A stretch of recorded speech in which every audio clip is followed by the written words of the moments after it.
It's Bec here from the Career Coven, the podcast for serious careers with unserious chats. For today's episode, we have a very special guest who Annie and I interview. Our guest is called Jas Chambers. She is the President-elect of Science Technology Australia. She's a co-founder of Ocean Decade Australia, and she is an all-round superstar human. And we cannot wait for you to listen to this interview. Hello, Jas. It's so nice to have you on the pod. We are absolutely delighted to be learning from you ourselves as well as for our listeners. We've chosen you as a major interview for season 3 of the podcast because you're such a standout in our eyes and we have so much to learn from you. So, Jas, you and I know each other, but for the benefit of our listeners, can you tell us who you are and what gets you out of bed every day? Well, thank you, Bec and Annie, for having me. It's a real honour and privilege to be here. So we know each other because we had this extraordinary experience of going to Antarctica together at the end of 2023, which feels like a really long time ago and yesterday. And that was an extraordinary expedition with about 100 women from around the world. And so a bit about me, what gets me out of bed every morning is just, I think, really making a contribution in whatever way that I can to the things that I care a lot about, the things that I love. What gets me out of bed also is accelerating. I get incredibly frustrated with the pace sometimes of things that just make actually really good sense. So those are some of the things. And 3 kids and a busy household gets me out of bed. That'll do it. That must get you out of bed. Yeah, that's an imperative. We're going to try and not refer to you as the president the whole time through this podcast, but you are the people's president. I'd say I'd pitch you for global president should the role ever exist. So you're president-elect of Science Technology Australia, right? That's huge. Yes, correct. Big dog. And you do lots of work with the UN Ocean Decade Australia too. Mm-hmm. And so today we're going to be talking a bit about your ocean advocacy and your career path and what it's like to be in a dual career household and how you handle motherhood. Having been at your house and sat at your table with your 3 gorgeous kids, I cannot say how impressive it is. It's just amazing. And you're also the matriarch in both the professional and personal sense, which is also incredible. So we wanted to talk through today the first time you and I ever met, and we were sat on an airport bus in Argentina, and I said, "Hi, I'm Bec. What's your name? Tell me what's going on." And you just said, "Yeah, I've just finished a court case with my employer," not waiting for the outcome. I was like, oh my gosh. So yeah, your learnings from that experience. But it was a strong start from Jas, for sure. Yeah, strong opener there. Yeah, it was. Look, I think I'm very lucky to be holding a range of roles professionally. I have this role coming up. I'm president-elect at the moment of Science and Technology Australia, which is the peak body for over 230,000 scientists and technologists around our beautiful country. And the work that we do at STA is around advocacy for science and evidence-based decision making. There's a lot in all of that. The work with the ocean, I founded and I chair an organisation called Ocean Decade Australia, which we set up to put Australia on a path to really make valuable contribution to the United Nations Ocean Decade, which runs from 2021 to 2030. So those are 2 roles that I have a lot of fun with. Incredibly cool. And when we met in Antarctica, something that binds you and I together, mostly for the people on the ship, was that we showed everyone our boobs. That's true. Hold on. Why did that happen? How did that happen? What happened? It was so when we did first meet, Bec, I remember this strange airport bus experience with you. I think we were exhausted.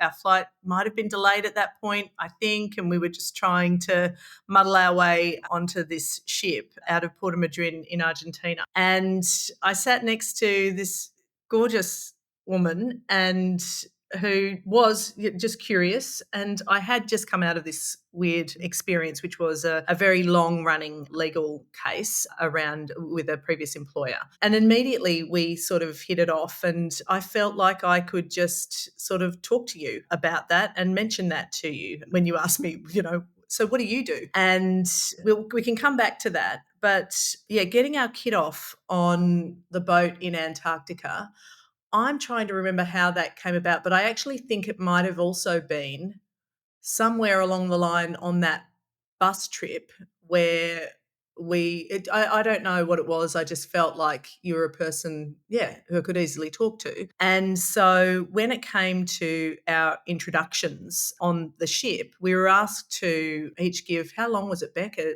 minute and a half? It was like 3 minutes or something, Yeah. like absurdly small.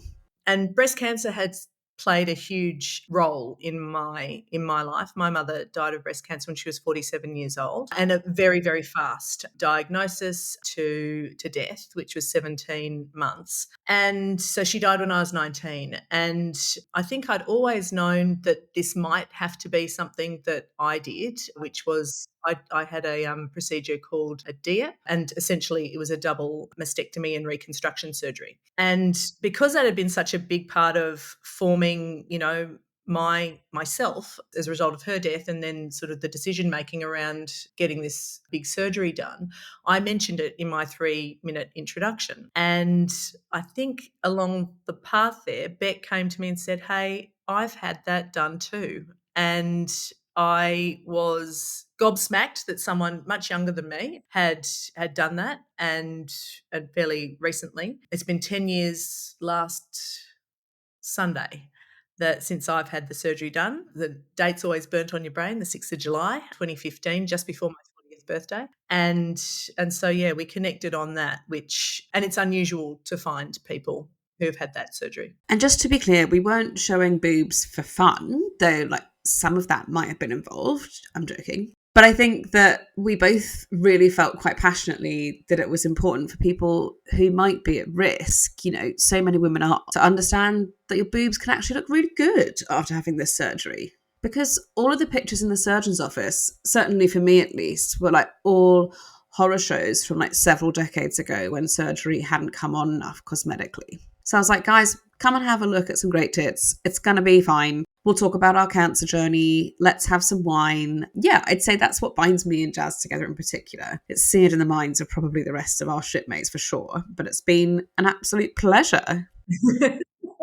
It has been a pleasure. And, well, I think that's right, Bec. As high-minded as you want to think you are about many of these, decisions that you make, particularly around medicine, your medical histories and so forth. One of the things that really did play on my mind as I was preparing for this surgery was how I was going to look. And, would I still be attractive to myself, to my husband, to other people as well? And so showing my boobs has become part of the story to anyone who wants to see them, really, well, within limits, who'd like to know what that looks like. And so I did it over the weekend with a number of people who were asking. Again, there's usually some wine involved, mostly for them, because I'm not nervous about it. And I think it's really important to know that you can have a good aesthetic outcome. And I know that that disease, I could get hit by a bus, but I'm not going to die of breast cancer. And that was really important to me as a parent, as a partner, to know that I could do something about that. And that was about taking data and science and projections and using it personally. Yeah, well, thank you for that. I think it's such an important message, and it's such a great thing to talk about. And I'm so disappointed that Becca's never shown me her boobs. I mean, I feel like you guys have crossed a friendship boundary that we have not yet crossed. So that's on the wedding list, Bec. You'll have to do it the day before my wedding. Perfect. So that I don't feel so left out. But yeah, so Jas, should we move into starting to talk about your amazing career and some of the ocean advocacy work that you do? So we know that you're just back from France, traveling to the UN conference. We'd love to know a little bit about the work you were doing there and your role there. Thank you. So look, yes, the ocean advocacy work is deeply, pun has so many ocean puns, but it's really deeply important to me. It's something I did train in marine science a long time ago, and it did drive me to get on the ship with Bec to Antarctica to understand that really wild and exceptional place where our organisation really came from, though, was a number of years ago. I'd started in a role where I had to represent Australia on oceans to a commission called the UNESCO Intergovernmental Oceanographic Commission, the IOC, not to be confused with the International Olympic Committee, which I would have absolutely no qualification to be on. Literally the last Australian you'd want to ask. But the IOC is a technical commission. It looks at, what do we need scientifically and technically to observe the ocean and so forth. And it kind of, creates the rules and the guidance, if you like, around that. As I was preparing to take on that role, I did remember back not shortly after my marine science training that Australia had released an oceans policy in 1998. So I thought I better go and check. This is 2018 that I was looking at this. I thought I better go and look at where that policy is up to. And I Googled it, and the same document from 1998 came up. And I thought, wow, we are 20 years on. Surely this isn't what we're using at the moment. So I rang around a few people. It turned out, some of the stuff that was in the policy recommendations had been implemented, and then it had really actually sort of stalled. And we wanted the co-founders amongst us sort of could see this United Nations Ocean Decade being set up, and we wanted to use that mechanism to actually restart the conversation about Australia's ocean governance because it wasn't going anywhere. So we started the organisation 2021. We're 5 years into it. Our role is very much as an advocacy body. We look to be a trusted partner to government as well as to connect ocean stakeholders. And if there's one thing that I would say about ocean governance is you have to actually talk to all the users of ocean. And at the moment, they're very siloed conversations. And that is the opportunity of the Ocean Decade. You've got oil and gas, you have ocean offshore wind proponents, we've got fishing and food, you've got defence and navy, you've got all these different groups who all go to their own conference and they all talk about how much they all care about the ocean and, want to use it. But that cross-sector conversation is, really where we're at. So that's what we spend a lot of time on. That's super interesting. And I guess personally, what was it that drew you to ocean advocacy and brought that particular topic into sharp focus for you? I think it was there seemed to be no good reasons why things were stalled, why we weren't moving forward, why we weren't having the conversations about, because the issue for ocean, people will have heard of the tragedy of the commons. It's very much that issue. When it comes to ocean, it's ubiquitous, and yet we really only think about our individual use of it. And accelerating decision making where you actually do need to get different groups into the room who often are at odds with each other through, I think, often no reason other than actually not knowing much about one another. And that certainly was one of the things right at the beginning of our consultation was there was this mistrust across different users, but it wasn't like they'd sat down and had long conversations with each other. Some of it was, often just, what they'd read or assumed kind of opinions and stance. And I guess I've never, felt like we couldn't talk something out. It might take a long time. We might need patience. You do need good governance mechanisms to make that happen. But it was probably frustration at that really, pushed us into creating an organisation where we create platforms for hard conversations. And let's face it, they are hard. You can't do everything in the same space in the ocean. But if you can understand how to share the space and use it without using it up, that's what we spend time on. So really it's about, how do you develop and use it sustainably? We're not going to stop using the ocean. There's no chance of that. But if we can understand why and the motivations of each other, maybe we can, figure out how to be good neighbours. That's really where this is at. And that's about trust. Yeah, it makes sense. And I mean, how do you stay hopeful and motivated when the scale of the challenge with the environment is so vast? What are the things that kind of keep you moving, so to speak? It's a really great question. It's one that I contemplate often in an airport, particularly when you're flying over our beautiful planet. These days I reserve my crying for that as I look out the window, because it working in this space does take a toll on people. And I think I wouldn't describe what we do as activism, but I have read that activists, they're very conscious of burning out within sort of 5 years. And so you do need to be really aware of that. For me, keeping the positivity going and keeping hopeful has always, for me, come down to governance. As weird and boring as that sounds, I'm a huge governance nerd, but we are an incredible species, and we have figured out ways of organising ourselves so that we can create the rules to make things work. And so that's probably what I return to, is really looking at if we want to get to a good outcome and we want to understand what success looks like, what are the rules that we need to put in place in order to make that happen? And so that's probably what drives me, which I know sounds really sort of strange and nerdy, but that's definitely where it's at for me, because you can always work on governance. You can always keep iterating that and making it better. Yeah, that's so fascinating. And I guess like really empowering actually to think about how we can and we have and we do actually set the rules. And if you know that and you keep that front and center, I can see how that would, drive hope and optimism. But it definitely, Jas, wasn't what I expected you to say.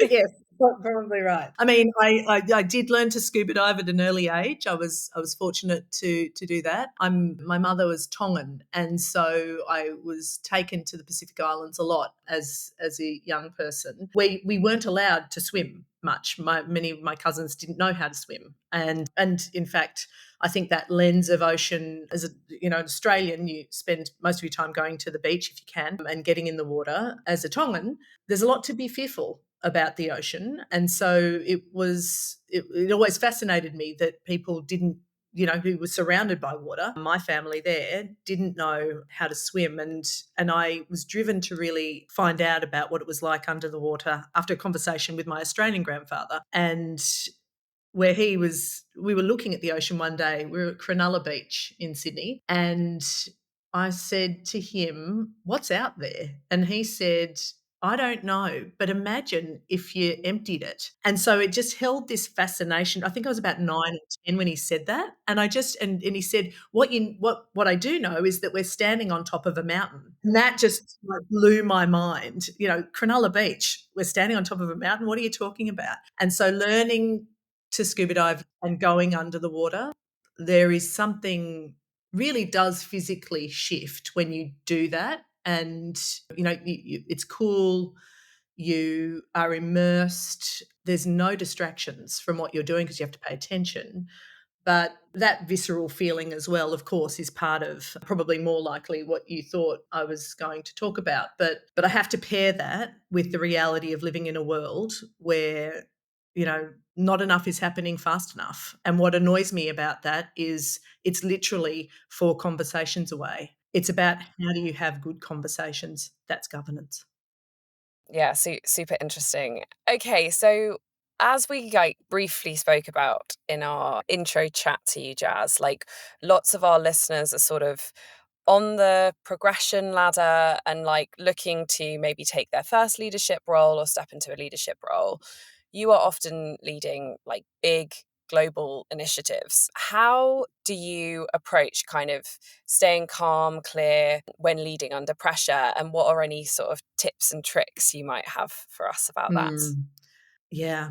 So I've always been a fan of writing it down as a starting point. I think that if you've got an idea about what it is that you want to achieve, you need to write it down.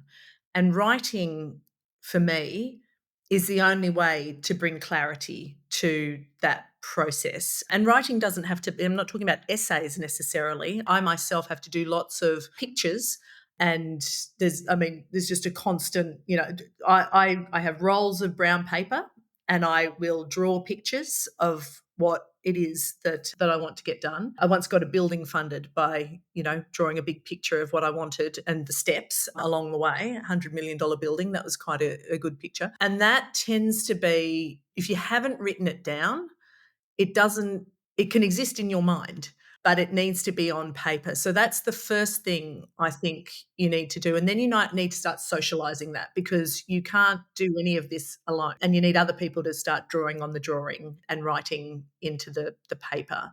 So for me, it's always been about writing it down. And I remember the first job, proper job I kind of had was an event that I got asked to organise. I think I was like 21 years old, and it was a summer school for year 10 students, so people who were like 6 years younger than me at the time. And I remember sort of writing this plan, and then when the plan happened and it turned into this 3-day event, I had this epiphany, which was, wow, you can write down a thing and then it becomes a thing.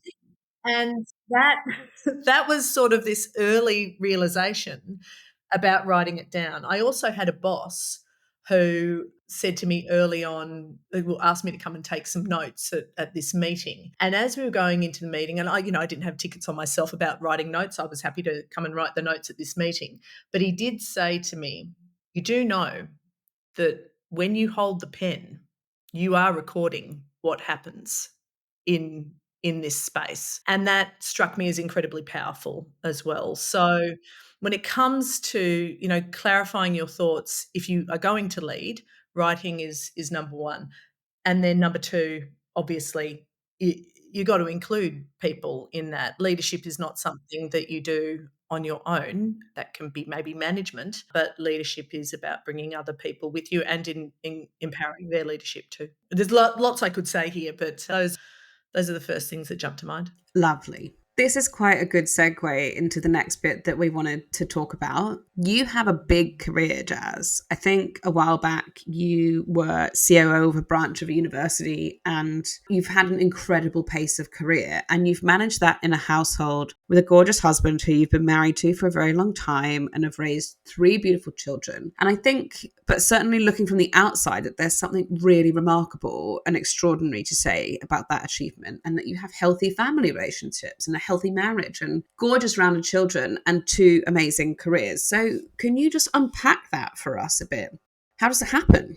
Yeah. If I was looking at it, I'd think it looked great too. But I'm, so the reality is you've got to make some strategic decisions about how important work and career is to you. And that, particularly when you hook up with someone, you're going to spend the rest of your time with them outside of work, making it really clear about why that's important to you is probably been one of the key things in my marriage, in my family, is understanding that. And that comes from parents who demonstrated a deep love of work, who worked together at the dining room table every night. That's not a normal thing necessarily to observe as children, but that's what we saw, me and my siblings, and all of us have a real drive around contribution through work to our community, to our family, to the things that we care about. So I think that's probably one of the most important things that I've sort of gleaned, is being clear about, particularly with a partner, about work and what it means to you. And that is something you revisit over and over again, because you can make a lot of assumptions about yourself, about your partner. There'll be a lot of assumptions and expectations of other people, parents-in-law, aunts and uncles, sort of think that they, need to weigh in on what your career might look like and the balance of that. I've never been a great fan of the idea of trying to balance life and work, because I just think work is part of life, and that is sort of the way that I was raised. It was very much, it was all part of the same thing. So for me, that's really critical. I think in choosing a partner who is going to support your career, you need to be each other's greatest cheerleaders. That's the bottom line when it comes to this stuff. And there is a famous quote, I think it was Quinton Bryce, who was Governor General of Australia, but she was also the principal of the Women's College at the University of Sydney. And I think there was, I did hear her say this in a speech one time, which was, you can have it all, just maybe not at all at the same time.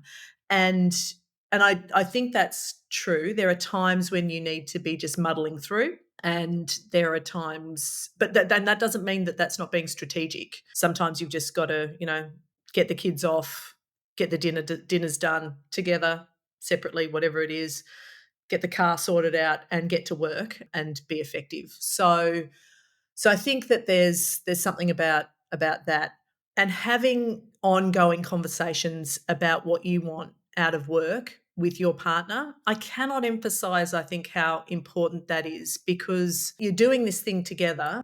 They're going to get busy. There's a certain weird lump where it all happens at once. The marriage, the babies, and the career takes off at the same time, as does, an enormous mortgage, or, needing to buy a new car or whatever. And that lumpiness, to navigate that, means understanding each other really well, and what it is you want to achieve professionally and for the family. So I'd say that around managing that. With my own career trajectory, I was the general manager of a large part of a university. It was not the whole university, but I was on so many committees. Goodness, it was crazy. That was a very intense job. And I loved it. I really enjoyed it. I did that role for 7 years. Prior to that, I managed many other teams and sort of always worked in external and international engagement type work, always in science and technology. And during that time, we made a decision around childcare. So my eldest child is 19 this year, and I remember childcare was incredibly expensive relative to pay packet at the time. And I had a lot of friends who were sort of like, is it worth it? Sort of staying working just to pay for childcare. None of that has changed. If anything, childcare is still incredibly expensive. But we made the decision that we needed to do that. My kids were there early. They were there from 7 a.m. to 6 p.m. They were the first kids to be dropped off and the last kids often to be picked up. You can feel guilty about that, or you can feel really good about work and, managing the juggle and, making sure that you've got good time with them when you do. The other thing we prioritised was someone else cleaning our house. I don't want to do that. And I want to spend my weekends doing that. And there are people who are far more efficient and professional at it than me. So making some key investments in these sorts of things, I think, were important to, and they were expensive. You've got to make that decision. But with making those investments means you get to keep working, means you get to climb the pole and the salary levels until it can kind of even out. So and you need to be thoughtful and strategic about that. That's not something you just fall into. That's thoughtful planning with a partner, as well as paying attention to where kids are up to. And look, it's lovely to think that you think my kids are rounded, Bec. I think they're pretty good. They're good eggs. I mean, you hosted a dinner party and they were with a bunch of people they'd never met before. And they came around and sat and served us drinks. I don't know how you train them to do that, but then also just sat and chatted with us in a totally normal way. And I was like, these kids are amazing. I don't think I would have done that at any of their ages. Yeah. I mean, look, that was the way I was raised. Our parents expected us to kind of sit with visitors. And so, I guess my kids are experiencing that as well. And they have been exposed to lots of adult conversations. And that's all also in an effort for them to understand why we spend as much time as we do in work, and the value of work and the value of purpose. I think that there's nothing, you guys know, there's nothing better than pulling that thing off at work and just going, oh my God, we did that, team, we got that bit done, and, and the celebration around that. It's a great feeling. I love that. And you and your partner, let's not pretend there won't have been moments of kind of tension or conflict or anything else amongst that period. So how do you go about managing that with your partner when you both have really big jobs that might already be a kind of conflict in either career currently? How do you kind of keep your head above the water with each other and manage that? Yeah. So there's a couple of things here. Again, strategic decisions about where you're going to invest. So we have always invested in going away together I think just the two of us, I think that is really critical, because in the day-to-day, you are not thinking about, the next thing you want to tackle as a family or as a couple or what have you, or the next trip you might want to take, or what's going to happen with your parents, or how are we going to manage such and such as wedding, because there's three things on that day. So getting away together a couple of times a year has been something we have always done, and I highly recommend it. My recommendation is 3 to 4 nights, because you sort of have that first night, which is really nice. Then the second night, you kind of need to tackle some of the conflicts, and you don't want to leave the next day. You need the third or the fourth night to finish it off well. And so that's important. And that doesn't have to be crazy fancy. Like, you just need to get in a car and drive away somewhere and figure out where to leave the kids for the weekend. The other thing that we invested in, and which was important to me at a certain point in raising our kids, was a person who became both their carer and also, I think I can say this still, she became my wife. And I was I hoping you would say this. Yeah, well, it's just the truth of it. And I realized if I wanted to have a career the way that I wanted to have a career, I needed a wife.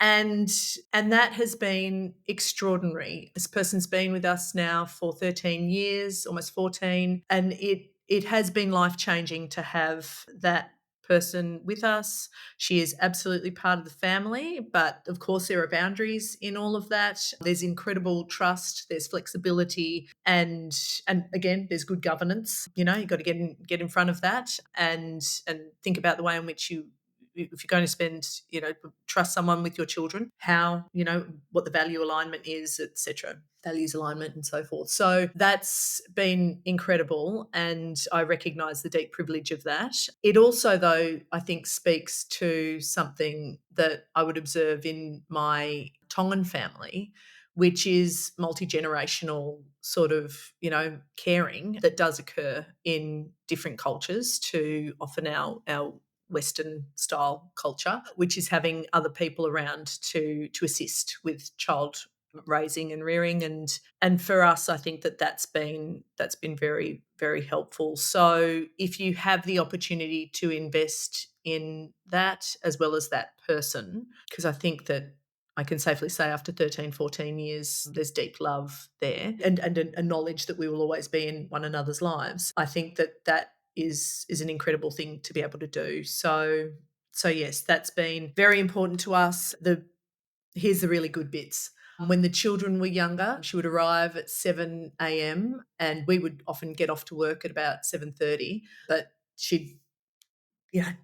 their breakfasts were done and they were taken to school, and that was done. The pickup after school, the homework, because that is an enormous amount of time. We would get involved in some of the homework, but she would keep, that all very organised, good routines with kids. She made their dinners 4 nights a week, and here's the absolute, the one that drove me crazy. She made the lunches. I cannot tell you, I can't stand making lunches, school lunches. And she made the lunches. So, because like the last thing that you think about at around 11 o'clock at night, you go, "Oh my God, the kid doesn't have lunch." So that has been amazing. The children now know how to make their own lunch, which again, she taught them that. And I think that allowed Nick and I, my partner and I, enormous freedom and time together as well. And yeah, I don't think our kids, I think they're pretty well off for that experience. They're awesome. They're the coolest kids ever. I could only hope to have such cool children as yours.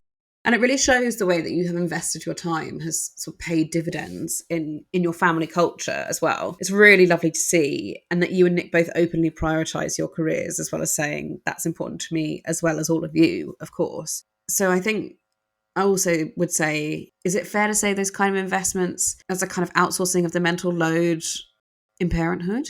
Oh, there's so much to think about in parenthood. And you go from childcare where, as I mentioned earlier, my kids were the first there and the last to be picked up, and extraordinary carers that we had at the childcare centre that they went to. But when you hit school, it always amazed me, how much investment the school expected out of the parents.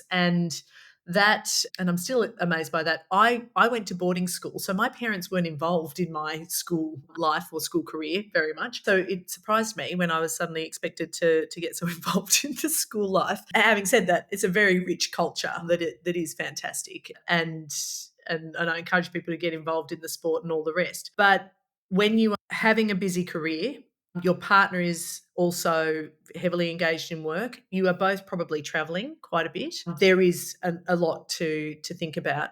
And I really wanted to focus when I was with my kids on the things that I could most helpfully teach them about. And that was, our cultures. It was, science for me, why the planet is the way it is, why it works the way that it does, and travel as well, and getting them to see the world as much as we could at the time. And a lot of that was Australia, understanding our country and having some extraordinary trips, particularly to the top end, the Northern Territory. We've been very lucky to have those experiences too as a family. So I think, making some decisions about, what you want to do with your kids is important in all of that. And I really do think of all of that, everything we've just talked about, as being thoughtful about how your investment structure in your family, in your life and your career. Love that. This might be a good time to move on, Annie, on the topic of family culture, to one of the most fascinating topics, I think. Yeah, absolutely. We'd love to talk to you about being the matriarch in both your family and the professional world. Yeah, what does that role mean to you, and how does it show up in your life, Jas? So matriarchy I have been raised by incredibly strong women matriarchs. Having said that, very strong male role models as well. My father was an extraordinary human. He died 5 years ago. And he really interestingly sort of took on this. He had to, after our mother died, took on both the mothering and the fathering role. Probably the poor guy, when I think back on it, actually, the things that I told him as a young woman are things that no father probably ever wants their daughter to tell them about. I had no one else to tell this stuff to. So I did. Yeah. Oh God. I think back on it now and I think, God, Kev, you really handled that quite well. But the matriarchal role in Tongan culture, as an example, is something that you learn about as you're growing up. Women, sort of use a matriarchal society, and women are held in high regard. And that has always been very important to me to demonstrate that to my family and my children. I have 2 daughters, and what that means in terms of responsibility for family, for community, and so forth, which, to be honest, has been a lot about listening more than anything, and understanding from those who have come before us, what are the lessons and what are the ways, and then being able to pass that on, what you can. So family wise, that's been a big thing. Because my mother died so young, I did have to take on something of a parenting role as well, which my siblings might really protest with respect to how I did that and what that looked like at the time. And believe me, that was certainly a muddling through period for me and my dad, where I would say there was high expectation of what that role would look like. And I didn't always meet the challenge brilliantly, but I tried to show up as much as I could through all of that. And I learnt a lot about the way I did and didn't want to parent through that experience as well. But, before I was 25, I'd done 6 years of, rugby, taking my brother to his rugby things, which started off kind of like me learning about rugby when he was in year 7. And by year 10, he and his teammates would sort of get in the car and they'd have this G-up tape that they'd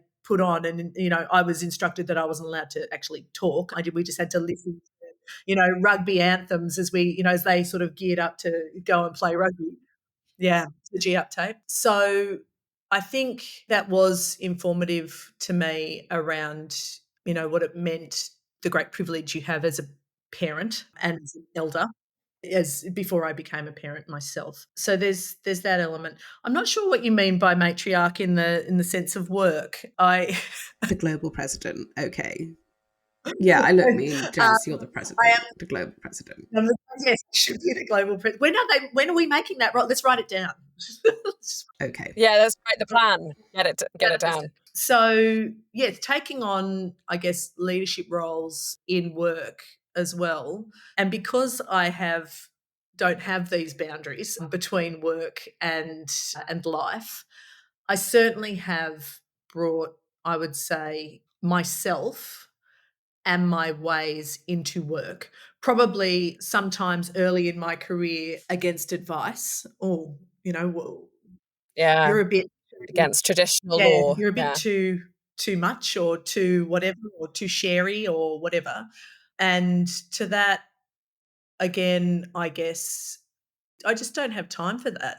I don't think any of us have got time for that. And there is this interesting thing. I've been thinking about this a bit, and I was thinking about writing something about it, where when I think there is something that happens when you have great loss at an early age and you suddenly in this club of knowledge around what's really, just the worst thing that can happen to you as a young person is to lose a parent probably.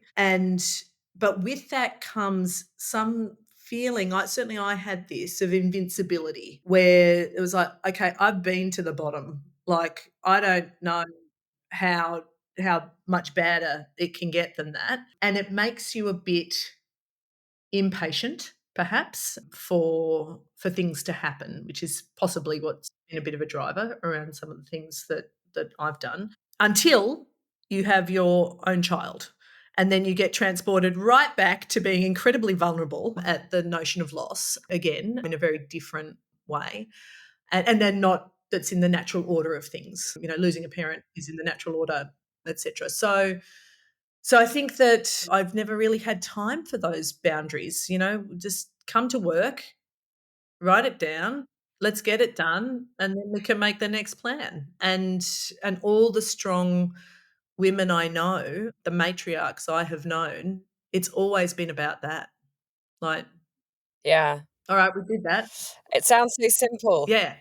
Jas, when you say it like that, it sounds just so straightforward for everyone. But I think we all know it's not. But yeah, it's nice to hear that you kind of bring your full self to work. I think that's something that Bec and I talk a lot about. It's like, do you have a professional self and then a personal self, or are you just kind of Mm. one individual in all aspects of your life? And I think both of us are very much more on the side of we take our full selves to work. And yeah, that might sometimes mean that people think we care a bit too much or something like that, but I'd rather err on that side than the opposite. Okay, so obviously you hold a lot of roles across your life, as do many women. How do you balance being the holder of space for other people whilst kind of protecting your own energy and preserving, your own kind of mental health and well-being? Yeah, another great question. So I think, I get an enormous amount of energy from speaking to people. This is, I think early on, I realized that I could hold a lot of information in my head. I wasn't really book smart. That wasn't what I was really good. My brother and sister are very book smart. They're much more intelligent than me in that way. But I could hold on to lots of memories and lots of thinking in my head. And so talking to other people, and as I said, we were raised with our parents were very social. They would bring people over. They'd often bring, their friends and then their friends' parents as well. And while they were talking to their friends, I'd end up talking to the friends' parents. So I spent a lot of time with old people as a kid. And there was always an interesting backstory. And I think that has always fascinated me, is just actually understanding where people have come from, and then sort of putting that into the context of my own experience of life. So I don't find it draining to talk to people. I find it very helpful to sort of test my thinking and so forth. In terms of where I reserve space for myself, I really do like to be alone as well. So that is, it might seem like I'm rarely alone, but I do need to go and carve that out for myself. I was an early adopter of, taking myself off for a massage or whatever. So I've always prioritized that and learnt massage, when I was at uni and so forth. So I've always had that. And I think also ocean. Whenever I found myself sort of needing space, I would go to water. And I grew up on a river, actually, on the Murray River, and so the river and the ocean are both places that I like to physically spend time. And you do have to carve that out. It's not always possible, but I think when you need it. If you're listening to yourself, you know when you need it, and you got to schedule it. You got to be organised. I think, you know, being organised, and I think I'm naturally organised, was important. And while that might look like lots of schedules on the wall and lots of calendars and what have you, if you want space and time, you've got to create it. That's the bottom line. So yeah, get your post-it notes out and your wall planner and schedule time for yourself. It's great advice, very, very practical. I think I could certainly do with taking that advice, Jas. Yes, you must. And the other thing I've never understood is why people feel guilty about going and getting like a massage or having a day to themselves or something like that. I think that's the other. I don't really understand guilt, and that might be something you can talk to another guest about, because I don't know a lot. I spend a lot of time feeling guilty about. So there's plenty of things I might wish I'd done differently. But yeah, that's probably a big part of it as well. Let that go. Don't have time.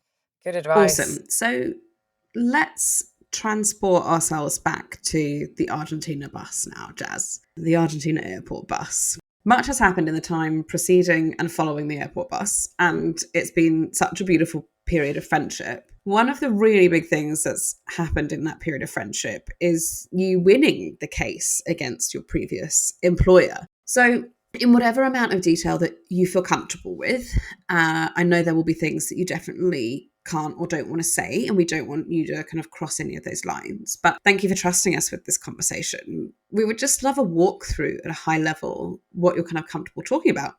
Of course. Thanks, Bec. And so, yes, I did take a legal case against a previous employer. And I think the first thing that I'd say about the case is that it wasn't a very interesting case at all, which is what I think is interesting about it. It was a pretty ordinary kind of topic, and it was a case around unfair dismissal.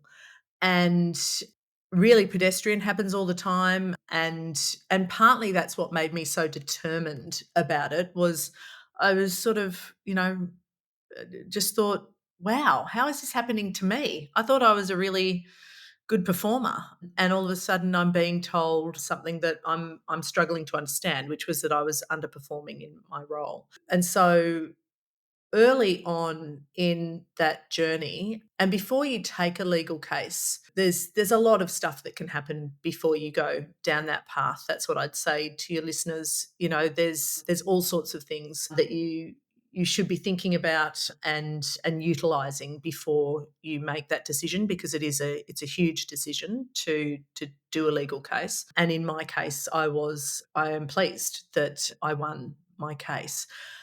But Huge it was deal. big. Yeah, yeah. It was covered in the Australian national press, and there were these iconic Yes. pictures of Jas with red lipstick on, looking just absolutely fabulous. Yeah. Well, fashion is important in these things, in terms of, I mean, I always feel better when I think it was the same during COVID.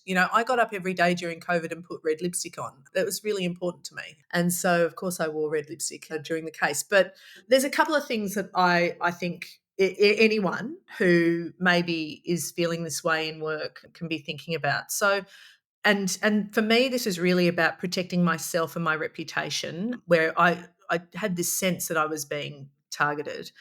And the first thing on that is trust your instincts. I think we all know that feeling when something isn't quite right, whether it's at work or not. You know when something's a bit off. And, you know, if you've got that sense, trust it. See if you can validate it without turning it into,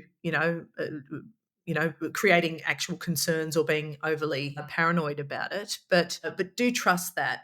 And then understand your rights at work, and who are the decision makers who are involved in this. What does my contract actually say? It's been a while since I signed that. And then I guess full circle back to governance, understand the governance of your organisation, the mechanisms and the tools that are available to you, whether that's your contract or an enterprise agreement or policies and procedures. I think that that's really critical right up the front where we feel like something's not quite right. So, as I said, I was told that I was underperforming. I was struggling to understand where that was. I wasn't being told. I was keen to understand, where am I underperforming? Please tell me specifically. And you need to be told specifically about that. I myself have taken staff through many changes over the years, and being specific, making sure that things that people can do are actionable and in their control is really critical. And I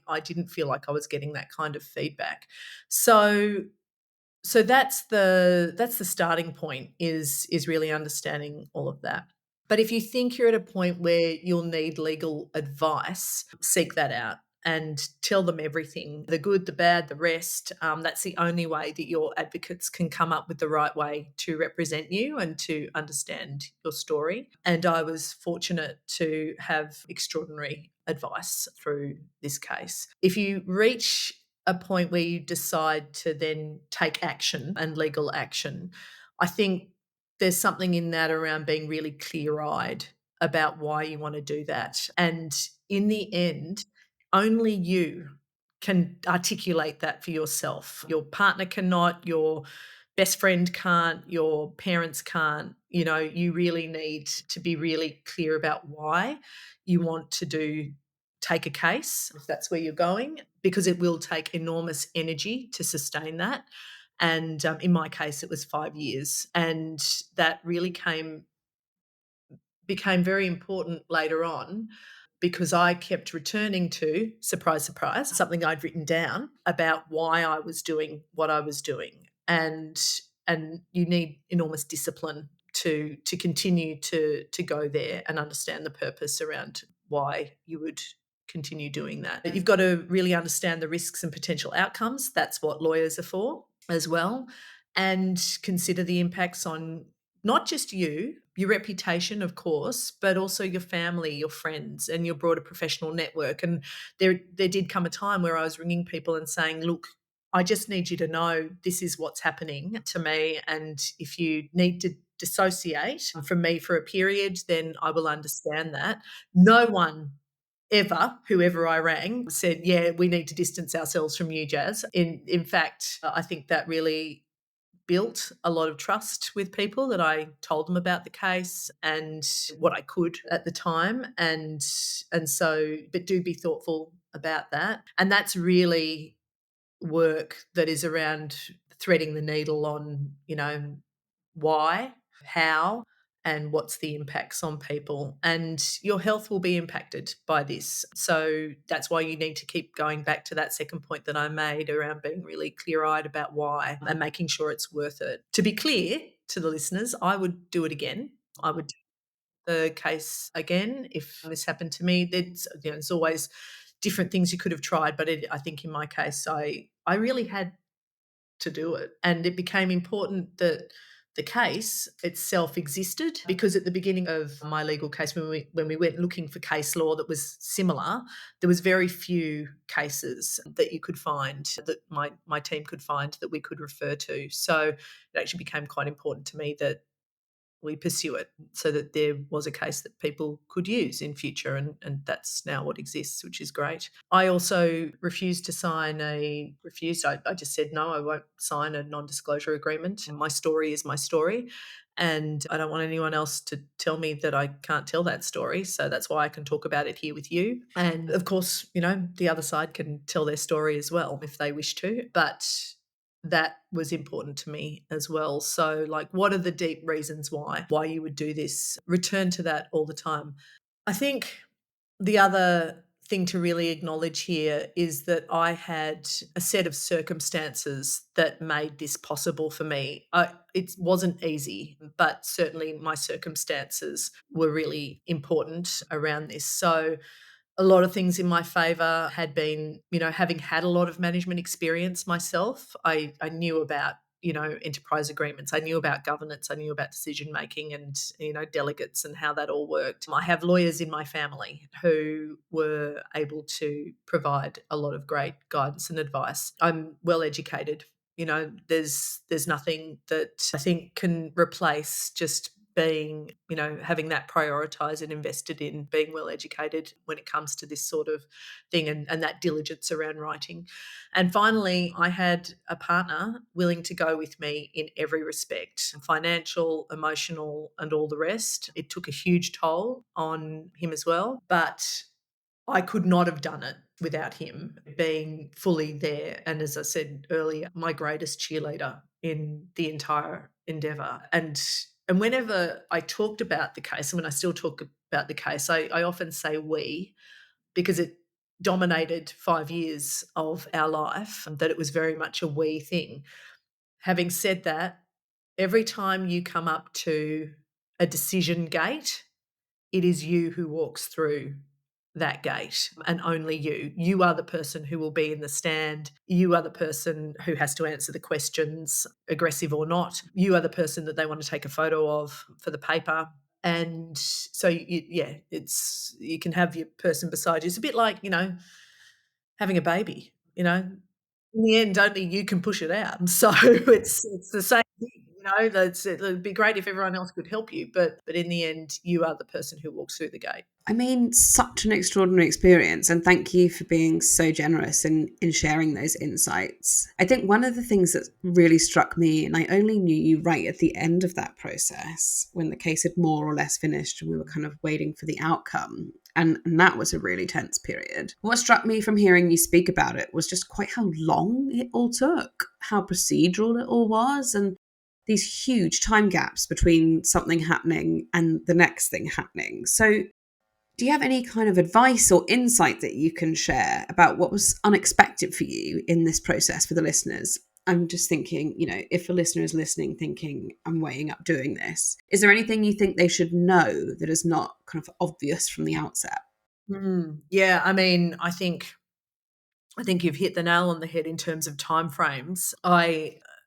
At the start, I didn't know how long it would take. If someone had said 5 years, I would have just gone, you're crazy. Like, this is, surely we can get through this a bit faster. But the mechanisms of the law are available to both sides. So both sides can, take their time, using every mechanism they can.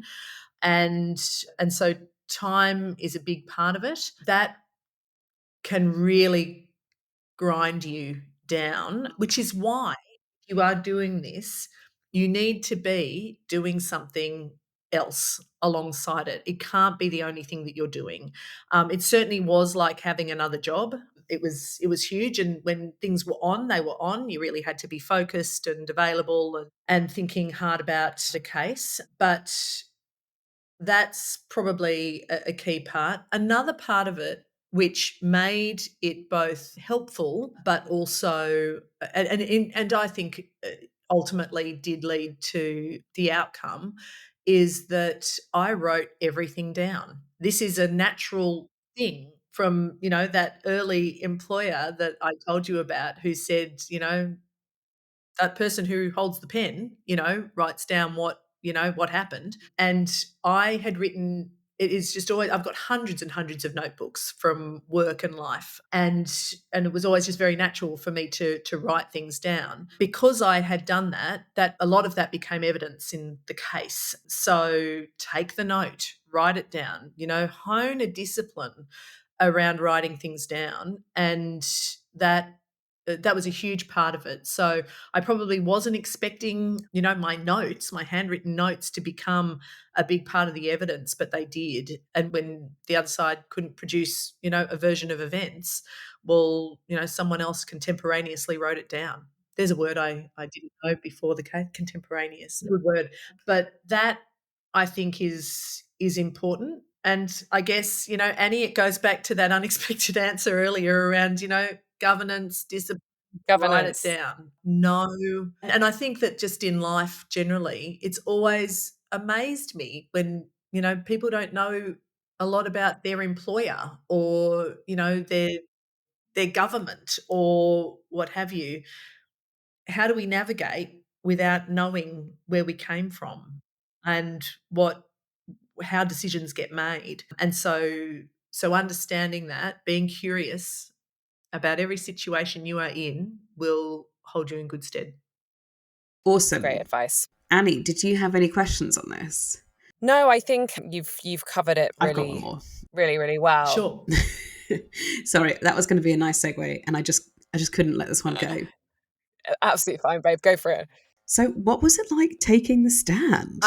Yes. The courtroom itself it was, I will say to your listeners, if you haven't been to a courtroom, I'd recommend going. You can go. Anyone could have come and sat in and watched my court case if they had wanted to.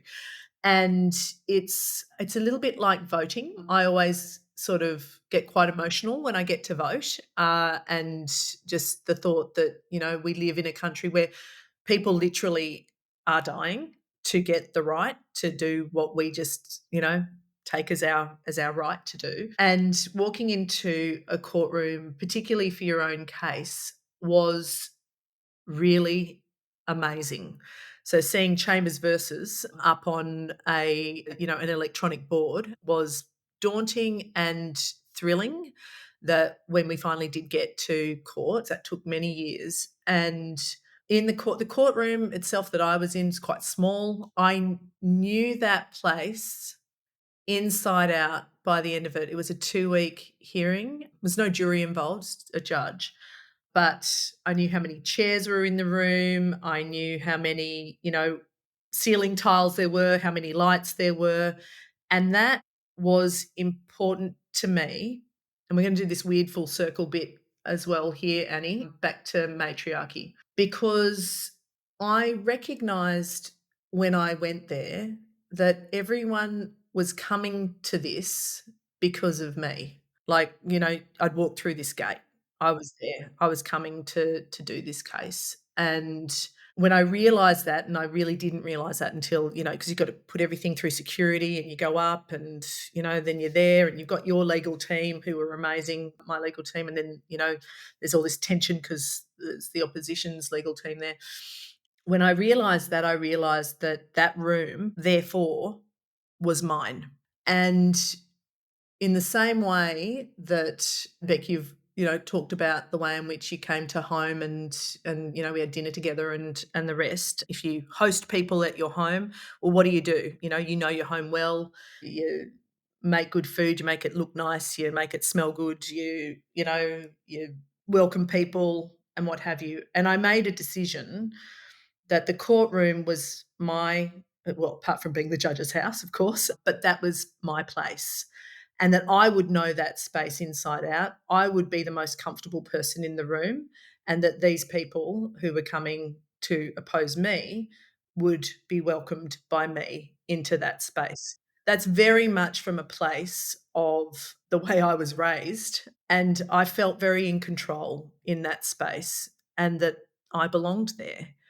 And so I didn't feel meek about it. I felt empowered about it. And I think that just psychologically was important during the break, because you have to listen to, well, you don't have to listen, but it's wise for you to be there. You have to listen to a lot of things said about you that you might disagree with or feel upset about.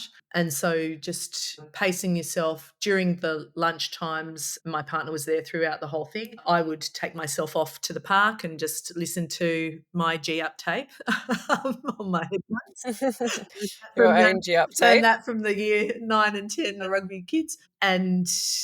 But taking the stand was interesting. So that was something I didn't realise until just prior, was that you're not allowed to talk to your lawyers while you're on the stand.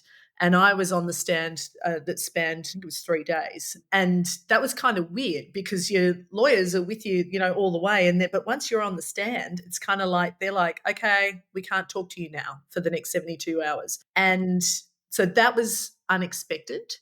And you're not allowed to talk to anyone else about it either. My partner or anyone else who was in the courtroom couldn't tell me if I was not in the courtroom what was going on, if I was sent out, etc.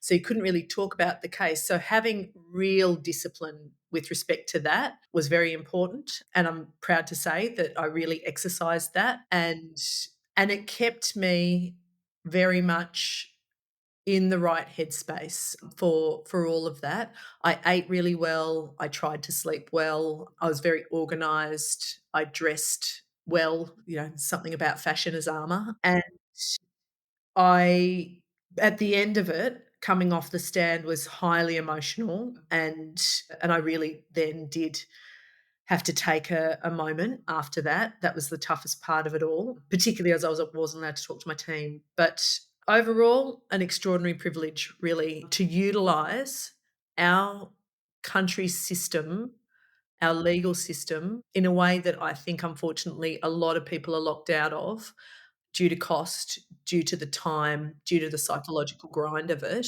That was a real privilege. Awesome. I always want to be the most comfortable person in the room. That is such a great piece to take away.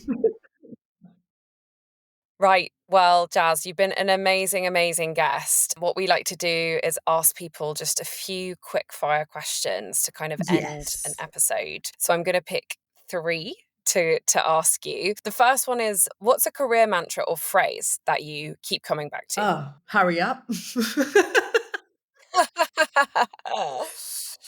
Probably. That's so great. Hurry up and get it Yeah. done. Okay, love that. Hurry up. That's an easy one to take forward. Okay, what's a small practical thing that makes a big difference in your work life? No dickheads. And if you do have to deal with them, are we allowed to say this on your podcast? Yeah. Yeah. Yeah. Very safe space. So I have been incredibly lucky, and I haven't talked about anyone by name with respect to the people that I work with. I work with some of the most extraordinary people, and in particular in Ocean, essentially a number of sisters and a couple of brothers in there. And it's small, it's essential, but that philosophy around, you know what, I'm going to follow the energy here. That's like, we don't have time for that. Goes back to hurry up. Yeah. Interesting. Even if they're Okay, a critical and person, it just yeah, don't waste your time. Like, because you know what's going to happen? FOMO. They're going to come find you in the end. Promise. such good advice. Such good advice. Sage wisdom, I would say. Okay, last one from me. What's something that you wish more women talked about at work but don't? Gosh, that's a good one. The reality of probably the balance with partners. I think that's it's always seemed like a taboo. So people can now talk about their children and what have you, but that early conversation we had during this around, needing to get alignment with your partner. If there's one thing that, any coaching or mentoring that I've done, it's you can have as much support as is possible at work. But if that is not aligned with what is happening at home, that's really hard work. You're shouting into the wind there. So I think, figuring out how to navigate good conversations at home, disagreeing well without, there's always going to be emotion. That I think is really critical. And, as I said, I have been fortunate to have the greatest cheerleader in my life be my husband. But that hasn't it's not been, it's not always perfect. There's a lot of decision making into Yeah. that. So yeah. Sorry, that wasn't very quick.